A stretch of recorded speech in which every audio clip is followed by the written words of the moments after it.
নমস্কার, আমি ডক্টর সৌমেন দাস। আমি নেতাজি সুভাষচন্দ্র বোস ক্যান্সার হসপিটালের সার্জারি বিভাগের বিভাগীয় প্রধান। আজকে ক্যান্সার সম্বন্ধে কয়েকটি মিথ বা ভ্রান্ত ধারণা নিয়ে আলোচনা করার জন্য আমরা সমবেত হয়েছি। আমার সাথে আছেন ডক্টর অতনু বিশ্বাস, উনি হচ্ছেন অ্যানাস্থেশিয়া এবং ক্রিটিক্যাল কেয়ার বিভাগের বিভাগীয় প্রধান। আমার সাথে আছেন ডক্টর রাহুল আগরওয়াল, উনি হচ্ছেন সিনিয়র কনসালটেন্ট সার্জিক্যাল অঙ্কোলজি। আমার সাথে আছেন ডক্টর পৌলমী বাসু, উনি হচ্ছেন কনসালটেন্ট মেডিকেল অঙ্কোলজিস্ট। যে দু তিনটি বিষয় নিয়ে আলোচনা করব, প্রথমে আমি যাব ডক্টর অতনুর কাছে। সেটা হচ্ছে, আমার ফ্যামিলিতে যদি কারো ক্যান্সার থাকে তাহলে কি আমার ক্যান্সার হবেই? এরকম একটা ধারণা আমাদের মধ্যে আছে যে আমার বাবার, কাকার, মামার কারো যদি ক্যান্সার থাকে তাহলে আমার বুঝি ক্যান্সার হওয়ার সম্ভাবনা বেশি। তো সেই সম্বন্ধে আপনি কি বলবেন?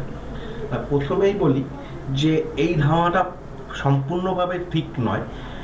আমাদের এটা দেখা গেছে বেশ কিছু ক্যান্সারে, যেমন bowel cancer, ovarian cancer, pancreatic cancer, এইসবের ক্ষেত্রে 10-15% কেসেসে হেরিডিটারি এটা মেনটেন হয়, মানে বাবার বা তার ঠাকুরদার হলে সেটা পরের জেনারেশনে যায়, সেটা অনলি 10-15% কেসেস।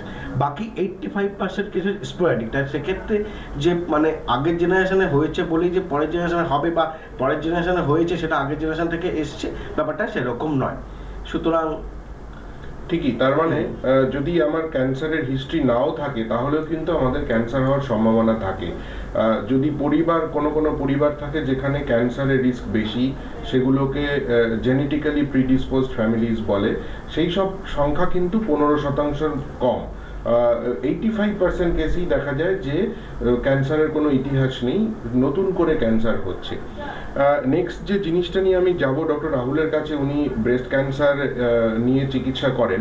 সেটা হচ্ছে, ব্রেস্ট ক্যান্সার হলেই আমাদের একটা ধারণা থাকে যে আমাকে বোধহয় পুরো ব্রেস্ট রিমুভ করে অপারেশন করতে হবে, অর্থাৎ breast cancer is equivalent to removal of breast. এটা কি সম্পূর্ণ সত্যি, না আমাদের কোনো অ্যাডভান্সেস আছে যার মাধ্যমে আমরা ব্রেস্ট বাঁচিয়েও এগোতে পারি? তো ব্রেস্ট ক্যান্সার এমন একটা রোগ যেটা আজকে অনেক ট্রিটমেন্ট আর পেশেন্টের কাছে অনেক অপশানস আছে। ব্রেস্ট ক্যান্সার ইজ অন্যান্য ক্যান্সারের তুলনায় একটা ভালো ক্যান্সার আছে। তো সেই ক্ষেত্রে দেখা গেছে যে ব্রেস্টকে বাঁচানোর একটা অপশান অনেক পেশেন্টদের কাছে থাকে। অনেক পেশেন্ট আসে যারা একটা অ্যাডভান্স স্টেজে আসে, তখন হয়তো ওই পেশেন্টদের ব্রেস্ট বাঁচানো সম্ভব হয় না। বাট অনেক পেশেন্টদের কাছে যে লামটা, যে টিউমারটা নিয়ে আসেন, সেটা টিউমার বাদ দিলে পরবর্তীকালে যে চিকিৎসা হয় ওটাতে ব্রেস্ট পুরো বাদ দিলে কোনো ডিফারেন্স হয় না। ব্রেস্ট রাখলে, ব্রেস্ট বাদ দিলে, যদি পেশেন্ট প্রপার সিলেকশন হয়, ব্রেস্ট রাখা সম্ভব। আমি আর স্যারের গাইডেন্সে আমরা যত অনেক কেস এখানে করেছি, যেটাতে ব্রেস্ট রাখা অনেক percentage of cases with very good cosmetic research possible হয়েছে। সুতরাং সেটা একটা ভালো খবর যে ব্রেস্ট ক্যান্সার মানেই কিন্তু ব্রেস্ট বাদ দিয়ে অপারেশন নয়, ব্রেস্ট প্রিজার্ভ করেও আমরা অপারেশন করতে পারি উইথ ইকুয়াল রেজাল্টস। আমি যাবো এবার ডক্টর পৌলমী বাসুর কাছে। স্টেজ 4 ক্যান্সার, এটা শুনলেই একই ক্যান্সার, তার উপর আবার স্টেজ 4। আমরা জানি যে স্টেজ 4 সম্ভবত কিউরেবল নয়। তো সেক্ষেত্রে কি কোনো চিকিৎসা আছে যার মাধ্যমে আমরা পেশেন্টকে অনেকদিন বাঁচিয়ে রাখতে পারি, বা কি উদ্দেশ্য হবে সেই সময় চিকিৎসা করার?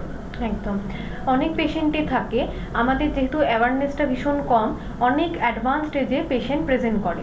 তো বেশ কিছু ম্যালিগনেন্সি আছে, যেমন ব্রেস্ট ক্যান্সার, লাং ক্যান্সার, এগুলোর ক্ষেত্রে কি হয়, আমাদের হাতে এখন অনেক টার্গেটেড থেরাপি এসছে। সেগুলো হচ্ছে, যদি আপনার শরীরে ওই স্পেসিফিক টার্গেট বা স্পেসিফিক কিছু মিউটেশন পজিটিভ থাকে লাং ক্যান্সারের ক্ষেত্রে বিশেষত, তখন কিন্তু আমাদের হাতে এখন অনেক ওরাল ট্যাবলেট হচ্ছে।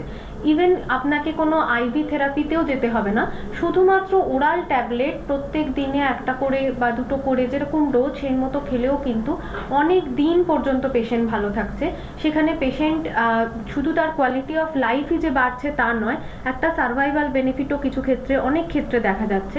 বিশেষত মনে রাখতে হবে সব ক্যান্সারের ক্ষেত্রে নয়, breast cancer, lung cancer, even prostate ক্ষেত্রেও রোগ যদি ছড়িয়েও যায়, বিভিন্ন জায়গায় ছড়িয়ে গেলেও সেখানেও এখন আমাদের হাতে অনেক নিউয়ার থেরাপি এসেছে, বেশ কিছু ওরাল ট্যাবলেট, যেগুলো দিয়ে আমরা অনেক দিন পেশেন্টকে সুস্থ রাখতে পারছি।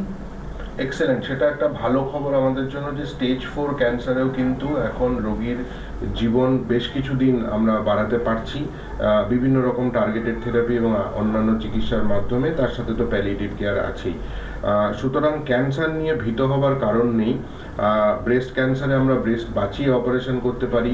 আপনার পরিবারে কারো যদি ক্যান্সার থাকে তাহলে যে আপনার ক্যান্সার হবেই এরকম কোনো কথা নয়, এবং স্টেজ 4 ক্যান্সার থাকলেও সেক্ষেত্রে কিন্তু চিকিৎসা সম্ভব। সুতরাং ক্যান্সারকে নিয়ে ভয় পেয়ে ক্যান্সার ডায়াগনোসিস থেকে দূরে থাকবেন না, তাড়াতাড়ি ক্যান্সার নির্ণয় করুন এবং সঠিক জায়গায় চিকিৎসা করুন। ধন্যবাদ।